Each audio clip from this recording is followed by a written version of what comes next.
स्वर्गद्वार फेरिला शव। पुरी जिला मुख्य चिकित्सालय मेडिकल को सुदूर पोलसरा चिकिटी आसीथिबा पी लक्ष्मी नामनी जड़े 85 वर्षीय वृद्ध महिला शवदाह आसी पुरी स्वर्गद्वार को। स्वर्गद्वार सेवा केन्द्र कर्मचारी डाक्तर मृत्यु घोषणा कागज मागिथिले, सेमाने देई पारि नथिले। सौभाग्यवशतः स्वर्गद्वार सेवा केन्द्र जड़े कर्मचारी जानिबाकु पाइथिले जे से जीवित अछंती एवं तांकर निश्वास प्रश्वास चालुछि। तुरंत तांको 108 आंबुलांस जगे पुरी जिला मुख्य चिकित्सालय भटा जाइथिला। महिला विभाग 141 नंबर बेड रे से अछंती। जिला मुख्य चिकित्सालय इंटेंसिव केयर यूनिट खाली नथिबारु तांको वर्तमान अन्यत्र स्थानांतर कराଯିବାର व्यवस्था करा जाउछि एवं तांको अवस्था वर्तमान संकटापन्न थिबा डाक्टर कहउछंती।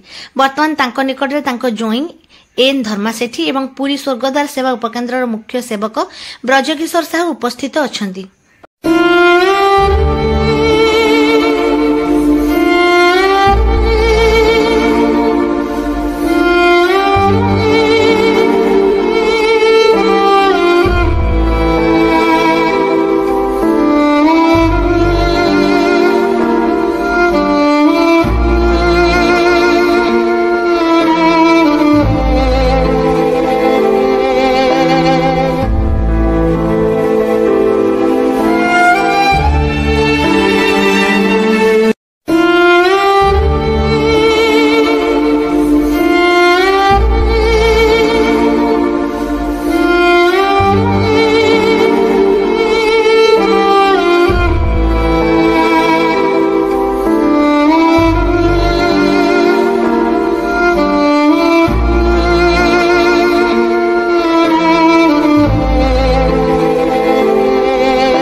ना ब्रजकिशोर साहू स्वर्गद्वार सेवा केन्द्र मुख्य सेवक भाव कार्य करुच्ची।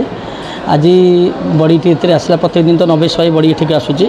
जिते आज बड़ीटी आसी आमर प्रथमे प्रत्येक सिफ्ट जन जन मैनेजर अच्छे सब जिन तदावधान करने संतोष महांती अच्छा मेडे थे से डॉक्यूमेंट मागिंट जे आम आईडी प्रूफ अच्छी कि तार एको कहीं डेथ डिक्लेरेशन कहीं डेथ डिक्लेरेशन सरपंच को मगई डेथ डिक्लेरेशन से आम नजर पड़ी आम सुरक्षा द्वारा नजर पड़ी बड़ीटी छाती उठुची पड़ी तापर से कहे बंचीजी लोक कहुई कहला 108 आम्बुलांस डकईचु डकईक आनीचु आणिक बर्तमान 5टा बेले ट्रिटमेंट चलती मुझे अच्छी ये ट्रिटमेंट चलती बड़ी ट्रिटमेंट चलती केमी भगवान बंची जाऊ लोक पचारा पे कहे आम तो से मर जाते ये आसिक छाती देला सी एक्चुअली नजर करना आम समस्त आपण मध्यम अनुरोध करूँ जिते जिते एजर हूँ ना कहीं वृद्धा वृद्धि लोक हूँ जदि डेथ बोली भावुं गोटे डॉक्टर टू चेक करूँ चेक करके आणतु बिना चेक रे आणतु नहीं डेथ डिक्लेरेशन कर आणतु नहीं आनिले एठू बड़ी फेरस्त जाऊँगी प्रति मसरे 4-5 बड़ी फेरस्त जाऊँगी बिना डॉक्यूमेंट अभाव डॉक्यूमेंट करके आणतु डॉक्टर को देखा आणतु जो देखो टिके टिके माने असावधानता जो बड़ी अवस्था जदि डॉक्यूमेंट आसी जाता ताले पूरा हो पारि था डॉक्टर को देखातु डॉक्टर देखिए बड़ी आणतु आज्ञा।